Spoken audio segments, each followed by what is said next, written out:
hadir di hadapan Anda dalam bincang hari ini. Pemirsa Sulan TV, bagi umat Muslim di Indonesia juga di dunia kemarin merayakan Hari Raya Idul Adha. Saya mengucapkan mohon maaf lahir batin, semoga di Hari Raya Idul Adha ini, Hari Raya Kurban juga biasa disebut, menjadi momentum untuk meningkatkan rasa kemanusiaan. Karena di era pandemi ini pemirsa, katanya selain membunuh manusia secara fisik, ini juga menghilangkan rasa kemanusiaan di kalangan sesama. Nah, ini semoga Hari Raya Kurban menjadikan kita umat Islam meningkatkan rasa kemanusiaan tersebut. Nah, berbicara Hari Raya Kurban, ini bagaimana ya? Kurban di era pandemi seperti ini, apakah ada tata cara khusus atau memiliki konsep tersendiri? Lalu kurban itu seperti apa sebenarnya? Nah, kita sudah tersambung dengan narasumber kita pagi kali ini. Sudah ada Kiai Haji Amas Tajudin dari Sekretaris PWNU Banten. Assalamualaikum Pak Kiai. Waalaikumsalam warahmatullahi wabarakatuh. Sehat, berkah, selamat. Alhamdulillah, Sehat selalu selalu. semangat ya. Pak Kiai sehat ya? Sehat, alhamdulillah. Ya, Pak Kiai sedang ada di mana ini sekarang?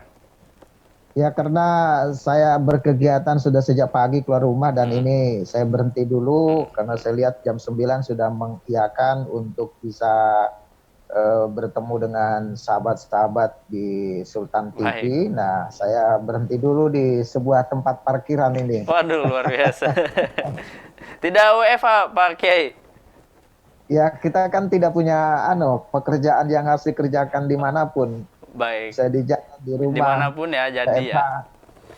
Di Pak mana Kiai, aja jadi aja. kita hari ini berbicara Hari Raya Idul Adha, tapi sebelumnya saya ingin mengucapkan mohon maaf lahir batin ya Pak Kiai ya. Segenap kru Sultan TV Sama-sama. juga. Bagaimana Pak Kiai kemarin Hari Raya Idul Adhanya, Hari Raya Kurban? Lancar ya? Oh baik, lancar-lancar Nah, saja dan alhamdulillah sebagian besar masyarakat Provinsi Banten khususnya di Kota Serang itu mematuhi protokol kesehatan dan mematuhi segala peraturan berkaitan dengan PPKM iya. darurat. Nah, sejauh ini terkait perayaannya, bagaimana kemarin Pak Kiai di Kota Serang khususnya? Apakah ada takbiran dan lain sebagainya, sholat Id? Ya, saya kira takbiran sudah terdengar sejak maghrib kemarin, artinya malam tanggal 10 disebut dengan malam takbiran. Tapi takbiran sayup-sayup terdengar banyak dilakukan di rumah. Dan ada juga takbiran virtual bersama-sama melalui Zoom meeting, ada juga. Dan saya melakukan pemantauan masjid-masjid yang melakukan takbir juga tidak dalam posisi banyak orang berkumpul, tapi hanya 1-2 orang yang melantunkan takbiran di speaker. Artinya saya lihat tidak ada orang di situ lebih dari 2 orang, dia hanya yang jaga masjid dan 1 megang mic, kemudian takbiran di masjid. Saya kira itu. Oke. Sejauh ini Hari Raya Idul Adha aman lancar ya Pak Kiai ya. Nah, kita akan berbicara soal kurban nih Pak Kiai. Karena di Hari Raya Idul Adha juga disebut Hari Raya Kurban. Tapi sebelum itu saya ingin menanyakan, mungkin pemirsa juga ingin menanyakan, apa sih memang konsep kurban dalam agama Islam itu? Bagaimana Pak Kiai? Ya, kurban kalau diterjemahkan ke dalam bahasa Indonesia dengan huruf K jadi korban atau kurban, itu sesungguhnya memiliki makna lafadz dan makna istilahan yang harus diterjemahkan secara baik. Yang dimaksud dengan kurban adalah seseorang menyembelih hewan ternak yang masuk kategori diperbolehkan untuk disembelih sebagai hewan kurban. Dalam hal ini disebut kurban kalau dia memotong hewan, kambing, kemudian sapi, kerbau, dan atau onta. Masing-masing untuk kambing berbanding 1 ekor kambing untuk 1 orang. Kemudian sapi, kerbau, dan onta 1 ekor untuk dilakukan atau berlaku untuk 7 orang. Nah, itulah yang disebut dengan kurban yang dilakukan penyembelihannya mulai tanggal 10 Zulhijjah pada hari Lebaran, kemudian beberapa hari tasyrik, tanggal 11, 12, dan 13 Zulhijjah. Nah, menyembelih hewan kurban pada waktu-waktu yang disebutkan tadi, maka itulah yang disebut dengan kurban. Sementara kalau berbagi ayam, berbagi bebek, berbagi telur, berbagi apalagi itu bebek angsa yang berleher panjang atau lebih disebut soang dan lain-lain, kapanpun itu diberikan, maka dia tidak termasuk dalam kategori kurban, melainkan hanya dihukumi sebagai infak sodako saja. Bahkan kalaupun hanya bisa menebar senyuman kepada masyarakat, kepada siapapun, senyuman itu di dalam ikhlas hati yang sangat baik, maka tentu itu juga masuk kategori sodako. Nah, kalau kurban ketentuannya harus hewan kambing, domba, sapi, kerbau atau onta, dan dilakukan pada tanggal 10, 11, 12, 13 Hijriah. Nah, itu yang disebut dengan kurban baik secara lafaz maupun secara istilahan. Nah, ini ya, jangan sampai ini menjadi pemahaman yang dikelirukan. Misalnya saya kasih contoh pemahaman yang dikelirukan dimaksud, satu kelas kalau dia sekolah, satu kantor kalau dia satu kantor, iuran seorang 10.000, 20.000, 100.000, 200.000. Setelah terkumpul dapat belinya kambing. Maka kambing itu kemudian jadi hewan kurban. Iya, tapi hanya berlaku kalau kambing dia hanya untuk satu orang. Maka niat yang lain, yang iuran-iuran tadi, dalam konteks kurban hewan ternak yang disyariatkan itu, maka dia hanya berlaku untuk satu orang, sedangkan hasil patungan yang lain-lain itu hanya dinilai sebagai infak dan sodako saja. Nah, ini yang jangan sampai masyarakat keliru, seolah-olah sudah kurban, berpatungan, beli kambing, satu RT, beli satu kambing. Nah, ini nilai pahalanya infak dan sedekah, iya, tapi nilai kurbannya hanya berlaku untuk satu orang.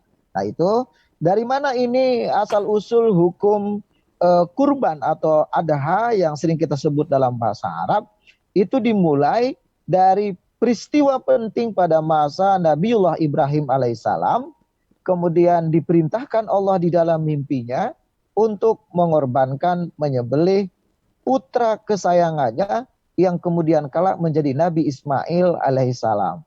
Nah, pada peristiwa ini seringkali disebut di dalam sejarah, bahkan Al-Quran menyebutkan bahwa Nabi Ibrahim menyampaikan diskusi kepada Nabiullah kecil Ismail alaihissalam pada waktu itu. Nabi Ibrahim mengatakan, "Ara fil manam," bahwa semalam saya bermimpi. Apa yang disembelih, apa yang di dalam mimpinya terjadi Nabi Ibrahim? Adbahuka, aku diperintahkan untuk menyembelihmu. Kepada Nabi Ismail disampaikan begitu.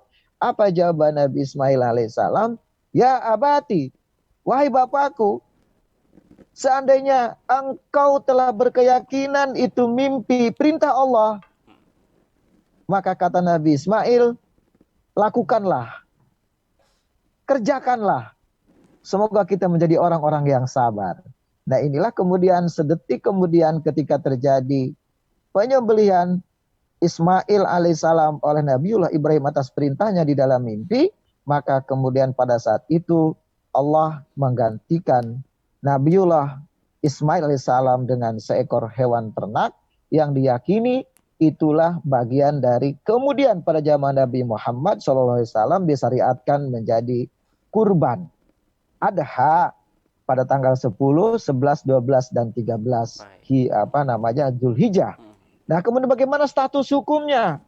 Tidak ada perbedaan pandangan para ulama, para ahli Al-Quran, para ahli hadis, ahli fikih, ahli tafsir, bahwa kurban itu peribadatan yang dihukumi sunnah muakkadah, cukup satu kali selama seumur hidup. Apabila punya rezeki lain lebih, maka boleh tentunya lebih dari satu kali. Tapi sunnah muakkadahnya seumur hidup cukup dilakukan satu kali. Nah, itu berkaitan dengan syariat kurban.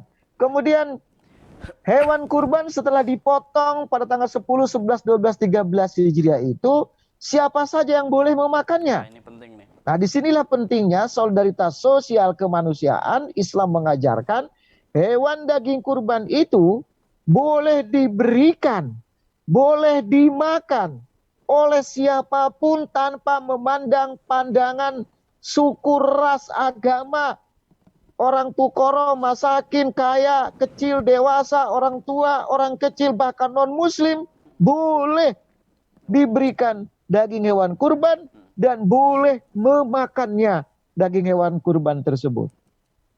Artinya Islam mengajarkan dalam persepsi kurban itu membangun solidaritas kemanusiaan atas kesabaran berdasarkan perintah Allah dalam bentuk yang sunnah muakkadah, dagingnya boleh dimakan oleh siapa saja. Berarti Pak Anak Kiai, kecil ini beda boleh, dengan fukara pembagian masakin boleh, orang kaya boleh, orang tua boleh, orang dewasa boleh, boleh semua makan daging kurban, siapapun, bahkan yang non muslim sekalipun boleh dibagi, boleh memakan hewan daging kurban. Pak Kiai sebentar. Itulah Kalau untuk manfaat si yang berkurban ini, apa Pak Kiai? Karena tadi sudah dijelaskan kalau secara luas ini bermanfaat secara sosial dan kemanusiaan. Tapi untuk yang membagikan kurbannya apa saja Pak Kiai manfaatnya? bagi orang yang berkurban, berarti kan begitu? Ya. Ya, bagi orang pemilik hewan yang dikurbankan, apa manfaat buat dia? Adalah mengerjakan perintah Allah dalam bentuk sunnah muakkadah yang tentu saja Nabi Muhammad SAW menganjurkan agar dilakukan penyembelihan hewan kurban, dan tentu saja setiap bulunya dari hewan kurban itu, setiap darahnya dari hewan kurban itu mengandung kebaikan yang akan kembali dalam bentuk pahala kepada orang yang berkurban. Maka tentu dengan keikhlasan dia berkurban, dengan ketaatan dia berkurban, dengan keimanan dia berkurban, maka nilai hewan kurban itu di hadapan Allah adalah sesuatu yang dinilai sebagai bentuk kesadaran, kepasrahan, keimanan, dan ketakwaan dari orang yang berkurban. Baik. Pak Kiai, setelah ini mungkin kita akan berbicara bagaimana konsep kurban di era pandemi. Mungkin ada sebagian masyarakat Indonesia yang bela-belain ingin kurban, padahal ekonominya sedang kepepet, istilahnya seperti itu. Apa ada hukumnya dan lain sebagainya, mungkin akan dibahas setelah pariwara berikut ini. Tetap di Bincang Hari Ini.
Assalamualaikum warahmatullahi wabarakatuh. Pemirsa, masih di bincang hari ini. Kita masih membahas soal bagaimana konsep kurban tadi Pak, bareng Pak Kiai. Apakah masih tersambung? Halo Pak Kiai. Ya, Oke, siap. Pak Kiai, Standby. kita masih lanjut berbicara soal konsep kurban Pak Kiai. Tadi berbicara sekarang kita di era pandemi Pak Kiai. Sekarang juga masih PPKM. Diperpanjang ya Pak Kiai ya, PPKM ya. Betul. Ya, ini kalau berbicara soal aturan PPKM dan lain sebagainya, mungkin ada saja kawan kita atau masyarakat kita yang berkurban, tetapi mungkin ekonominya juga sedang keterbatasan. Dalam hal ini mungkin ada alternatif, apakah boleh berkurban secara hutang atau kredit dan lain sebagainya. Bagaimana hukumnya Pak Kiai? Baik. Tadi di awal sudah dijelaskan kurban itu sunnah muakkadah, cukup satu kali seumur hidup. Ya. Sepanjang hidup ya. Oleh karena itu, jika dalam keadaan suasana pandemi seperti ini, tidak ada dan harus mencari, katakanlah membeli atau mencari hewan kurban untuk kurban pribadi dan dirinya, itu harus dipertimbangkan terlebih dahulu. Dalam suasana seperti ini, kalau ekonominya kurang mampu dan tidak memungkinkan untuk melakukan kurban, ya tidak diperlukan. Apalagi kalau misalnya beberapa tahun lalu atau sudah pernah melakukan kurban di tahun-tahun sebelumnya. Ingat, kalau mengejar sunnah muakadahnya yang dilakukan cukup seumur hidup satu kali, kemudian hari ini mencari pinjaman, mencari uang kiri kanan dan lain-lain, daripada ke depan menimbulkan madarat baru di bidang perekonomian, untuk mengejar pahala sunnah muakkadah yang telah dilakukan pada beberapa tahun lalu pun sudah, maka tentu kami menganjurkan sudah tidak perlu lagi pada musim ini untuk kurban, ya, kecuali tentu kurban dilakukan karena kemampuan dia, tidak dalam posisi terjepit yang luar biasa. Tidak dalam posisi dia harus mencari hutang. Iya. Yang hanya menimbulkan masalah baru. Akan tetapi kalaupun terjadi dia menghutang, dia cari pinjaman dari tetangga, dari saudara-saudara, dari kerabat, dari sahabat, untuk membeli hewan kurban dan kemudian berkurban, sah, boleh, tidak mengapa. Tetapi ingat, syariat kita mengajarkan sunnah muakkadah cukup satu kali dalam seumur hidup. Nah, kemudian apakah ada tata cara khusus? Sebenarnya yang disebut tata cara khusus kalau kita mengacu kepada surat edaran Menteri Agama nomor 17 tentang pelaksanaan Idul Adha, takbiran dan penyembelihan hewan kurban, itu hanya pada posisi jangan sampai terjadi kerumunan orang untuk membagi atau untuk mengambil daging hewan kurban. Itu yang pertama. Ya? Oke. Ya. Kemudian yang kedua, penyembelihan yang biasa dilakukan oleh panitia di depan masjid, di lapangan, di tempat-tempat tertentu, harus sedapat mungkin dapat menghindari jangan terjadi kerumunan orang. Nah, oleh karena itu surat edaran Menteri Agama lebih mengarahkan kepada penyembelihan dilakukan di rumah potong atau di RPH resmi yang ada. Nah, kita bayangkan di Banten, Kota Serang, dari jumlah sapi, hewan kurban, kerbau, kambing, dan lain-lain, sementara RPH, rumah potong hewan itu sangat terbatas. Betul. Baik lokasi RPH-nya maupun katakanlah penyembelinya, orang yang profesional melakukan penyembelihannya sangat terbatas. Dalam 1-2 hari tidak mungkin dapat melakukan pemotongan seluruh hewan kurban yang ada di Kota Serang. Nah, oleh karena itu jalan keluarnya adalah disembelih seperti biasa oleh ahli yang di bidang penyembelihan, di kampung-kampung, di masjid-masjid dia sudah punya. Tapi yang harus dijaga adalah hewan daging kurban pada saat penyembelihan dan membagikan daging hewan kurbannya harus tidak boleh ada yang berkerumun pada masa PPKM ini. Caranya bagaimana? Panitia harus rela dan ikhlas mengantar daging kurban kepada masyarakat.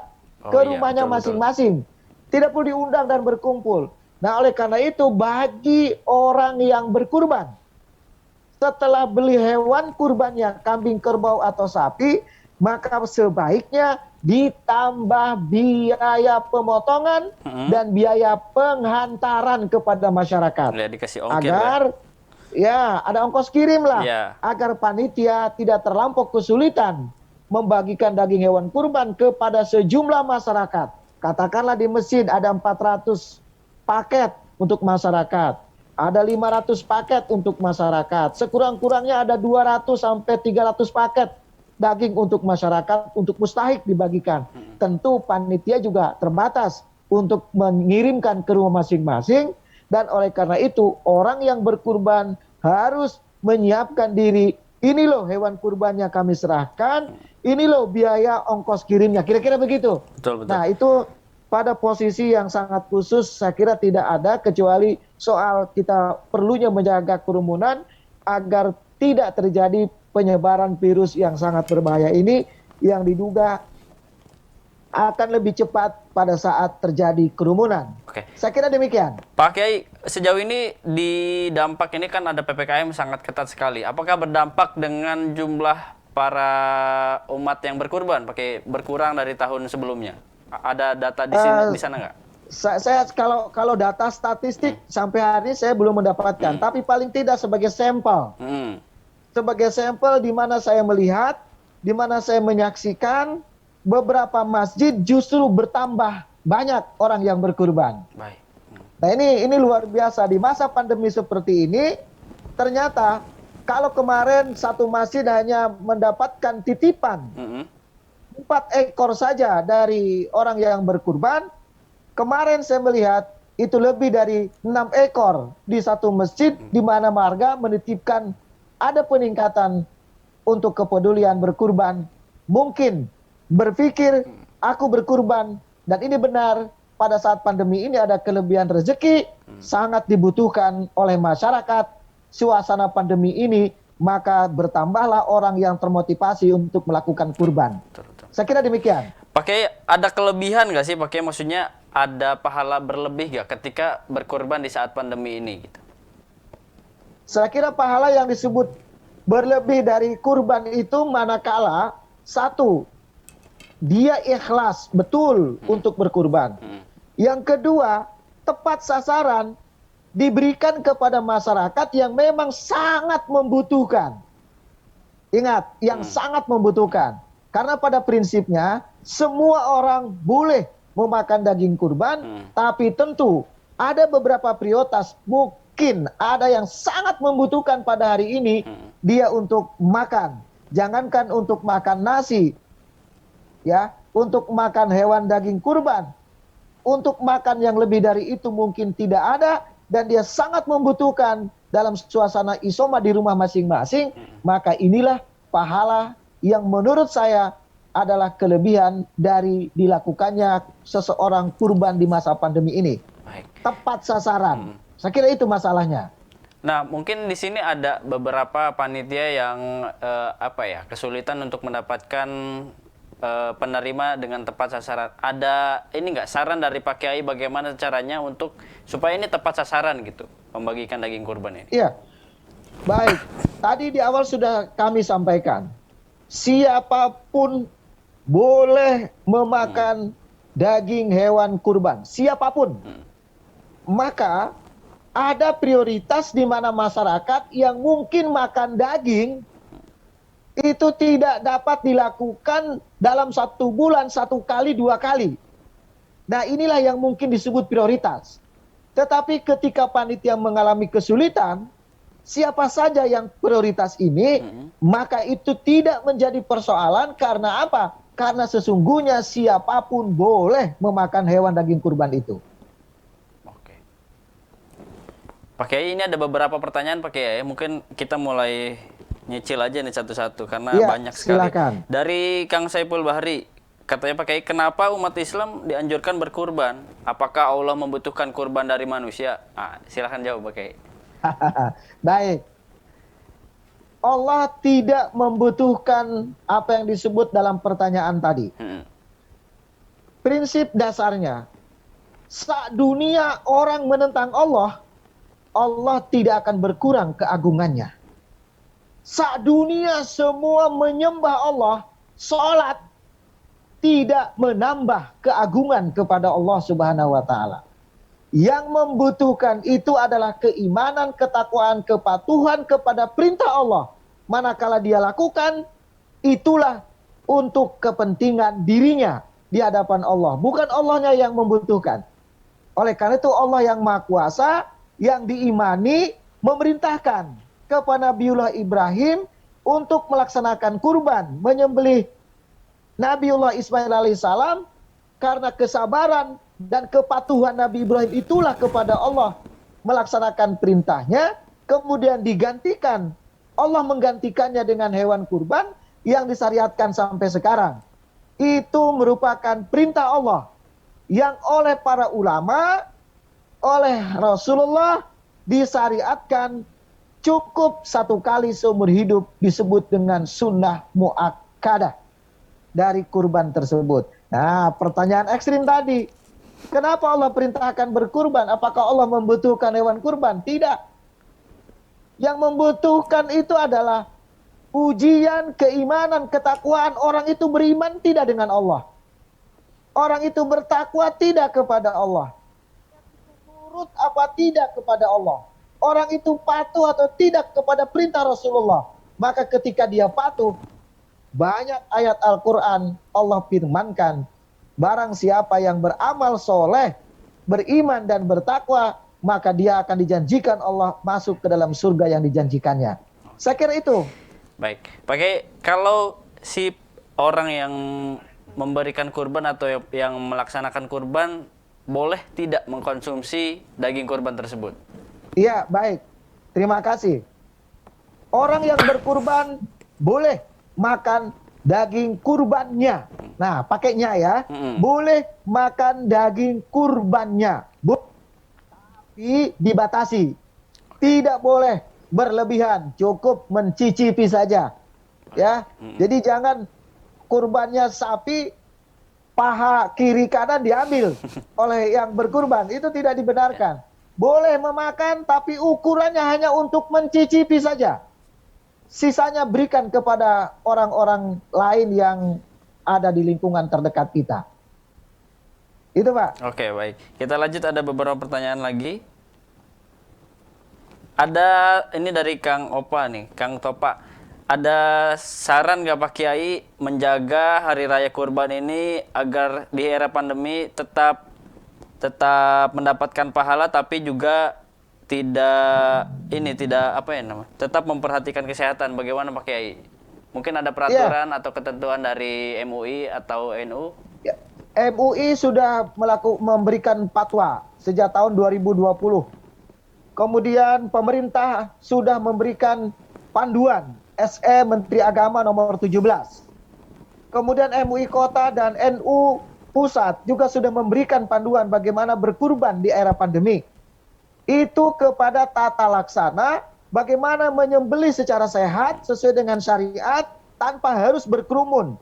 Yang kedua, membagikan hewan kurban kepada masyarakat juga tidak harus berkerumun, melainkan diantar oleh panitia. Itu artinya mampu menjaga protokol kesehatan, beramal kurban pada hari tasyrik yang kita lakukan sesuai perintah Allah dan Nabi-Nya, pahala prokesnya kita dapat, pahala kurbannya kita dapat, mengikuti peraturan-peraturan yang ada juga kita dapat dikatakan patuh dan taat kepada aturan. Aturan mana? Instruksi Menteri Dalam Negeri nomor 19 berkaitan PPKM darurat. Fatwa MUI tentang pelaksanaan ibadah kurban tahun 2020. Kemudian Surat Edaran Menteri Agama nomor 17 di wilayah yang terkena pandemi. Sementara Surat Edaran nomor 16 Menteri Agama adalah berlaku di wilayah yang tidak kena pandemi. Semua mengatur berkaitan bagaimana tata cara peribadatan berkaitan dengan penyembelihan hewan kurban. Baik, Pak Kiai, ini juga ada beberapa mungkin pertanyaan di benak pikiran saya ini terkait penggunaan atau tata cara ibadah. Mungkin kemarin di beberapa masjid ada yang tidak melaksanakan sholat id juga takbiran. Mungkin di pusat-pusat yang zona merah dan lain sebagainya. Itu apa hukumnya Pak Kiai? Baik. Sholat Idul Adha sama dengan kurban tadi. Berhukum sunnah.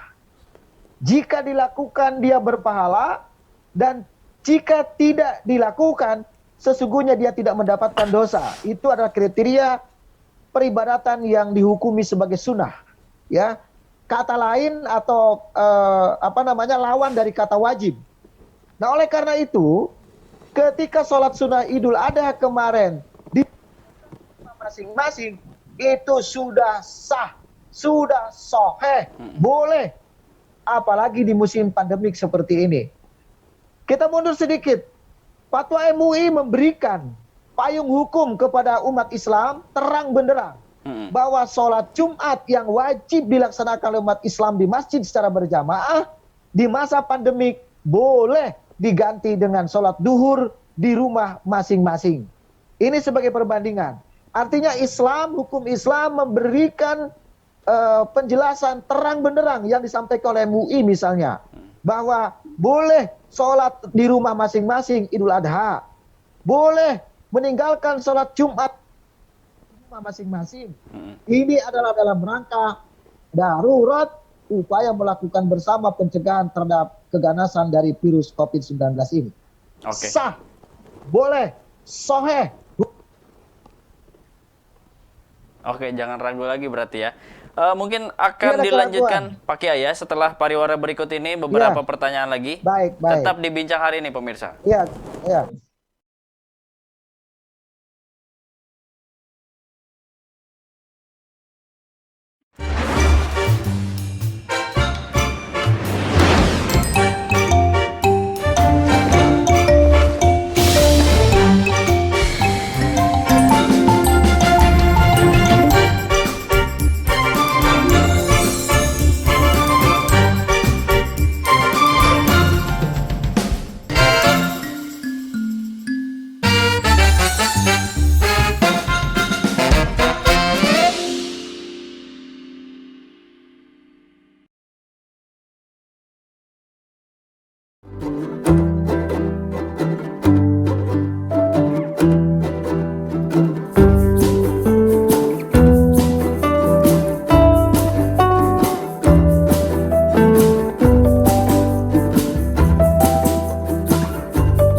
Ya, terima kasih pemirsa, masih di Bincang Hari ini kita masih tersambung dengan Kiai Haji Ahmad Stadiuddin dari Sekretaris PWNU. Pak Kiai? Halo? Halo Pak Kiai? Ya, halo. Pak Kiai, kita masih melanjutkan ya Pak Kiai. Ini ada beberapa pertanyaan lagi. Pak Kiai, ada pertanyaan langsung saja karena kita waktunya singkat. Dari Kang Aep, ini hewan yang diutamakan itu selain yang tadi disebutkan, ada nggak Pak Kiai? Misalkan yang diutamakan itu harus unta atau dan lain sebagainya. Terus kenapa kuda tidak termasuk Pak Kiai? Silahkan. Iya. Hewan yang disebutkan untuk kepentingan kurban itu sudah ada disebutkan kambing, unta, sapi, dan kerbau. Lalu kenapa kuda tidak masuk dalam kategori dia harus menjadi hewan kurban? Misalnya,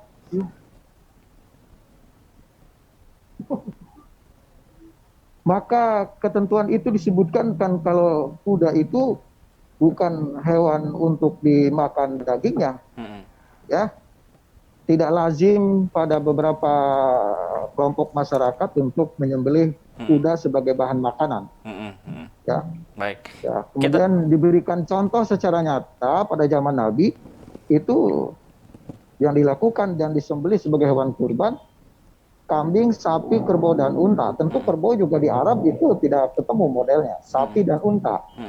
Nah, oleh karena itu tidak perlu ditanyakan kenapa bebek, kenapa kuda tidak dijadikan sebagai hewan kurban. Karena Nabi tidak memberikan contoh. Baik. Kita lanjut Pak Kiai. Ini ada yang nanya nih, mungkin dari Kang Denny nih. Kurban dengan kurban pakai uang istri sah tidak Pak Kiai? Kurban Menggunakan uang istri untuk beli hewan kurbannya sah atau tidak? bagus sekali pertanyaan ini. Orang uangnya dapat pinjam dan dapat berhutang saja boleh, sah. Kalau pertanyaan sahnya ya, sah. Nah, kemudian uang istri dipakai untuk membeli hewan kurban. Kurbannya untuk istrinya atau untuk suaminya atau untuk anaknya? Mungkin untuk Dan suaminya itu dalam sah. hal ini sah-sah saja ya. Ya, sah, kurban sah. Sepanjang memenuhi kriteria hewannya sesuai dengan syariat, artinya hewannya tidak cacat, hewannya sudah cukup umur, dan hewannya tentu sesuai dengan setara atau standar kesehatan yang berlaku bagi hewan. Nah, soal kemudian apakah uangnya itu dapat pinjam atau uang istrinya, prinsip dasarnya kurbannya sah. Tapi ingat, ada satu catatan. Kalau ternyata uangnya diperoleh tidak secara sah, nah ini kalimatnya. Jika uangnya diperoleh tidak secara sah dan atau hewan kurbannya diperoleh secara tidak sah, ya, maka tentu pahalanya itu yang tidak ada. Itu pahalanya yang tidak ada. Tapi tata cara menyembelihnya, sepanjang hewannya sesuai dengan persyaratan, disembelih sesuai dengan persyaratan, maka dia adalah sah sebagai hewan kurban. Nah, ini mungkin ada pertanyaan dilebarkan. Bagaimana kalau hewan curian? Seseorang berkorban dari hewan curian. Saya kira ini pertanyaan yang perlu dipahami. Kalau ternyata diketahui hewan kurban tersebut adalah hasil hewan curian, maka tentu penyembelihan hewannya sah, penyembelihan kurbannya sah, tapi dia terkena tidak mendapatkan pahala apa-apa, bahkan dia dosa karena mencuri dari hewan kurban. Oke, baik. Pakai kita lanjut. Ini ada beberapa pertanyaan lagi. Jika di era sekarang katanya ini ada dari Kang Rojak ini. Kalau orang yang berkurban itu cenderung ada beberapa sih. Ada orang yang mungkin selfie dan lain sebagainya, pamer di media sosial. Itu hukumnya apa Pak Kiai? Saya kembalikan kepada hukum asalnya. Kurban harus dilakukan secara ikhlas. Amal soleh itu harus dilakukan secara ikhlas. Perbuatan-perbuatan yang didasari keimanan ketakwaan harus disertai juga dengan keikhlasan.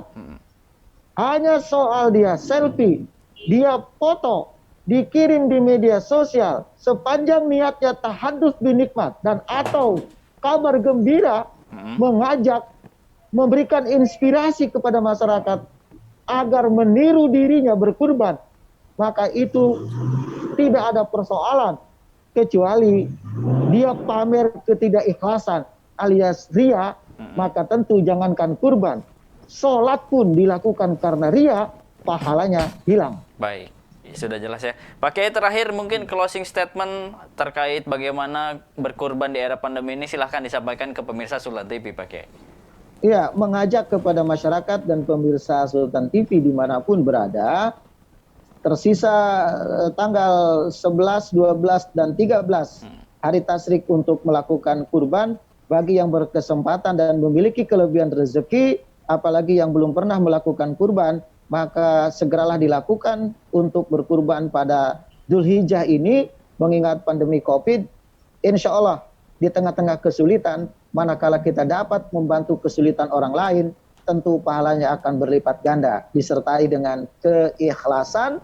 Maka ketika kita kurban, niat ikhlas di masa pandemi ini, dan banyak orang yang membutuhkan makanan dan minuman, kita menyediakannya, niscaya pahalanya akan lebih besar. Oke. Terima kasih. Demikian. Wallahul muwaffiq ila aqwamit thoriq. Wassalamualaikum warahmatullahi wabarakatuh. Waalaikumsalam warahmatullahi wabarakatuh. Terima kasih Pak Kiai atas waktunya, sudah memberikan informasi yang sangat penting di era pandemi, terutama soal berkurban ini. Nah, itu dia pemirsa soal pembicaraan kita soal berkurban di era pandemi. Mungkin di saat pandemi ini ada beberapa yang nilai kemanusiaannya luntur, tapi mungkin di hari raya Idul Adha ini, khususnya bagi warga muslim, masyarakat umat Islam dan lain sebagainya, itu dapat meningkatkan rasa kemanusiaan terutama di era pandemi ini, karena ini sangat penting pemirsa. Selain untuk ibadah kepada Allah, sebagian juga ada untuk nilai kemanusiaannya. Saya Agus Maulana pamit undur diri beserta kru kerabat kerja yang bertugas pada hari ini. Mohon maaf apabila ada salah kata. Assalamualaikum warahmatullahi wabarakatuh. Terima kasih Pak Kiai.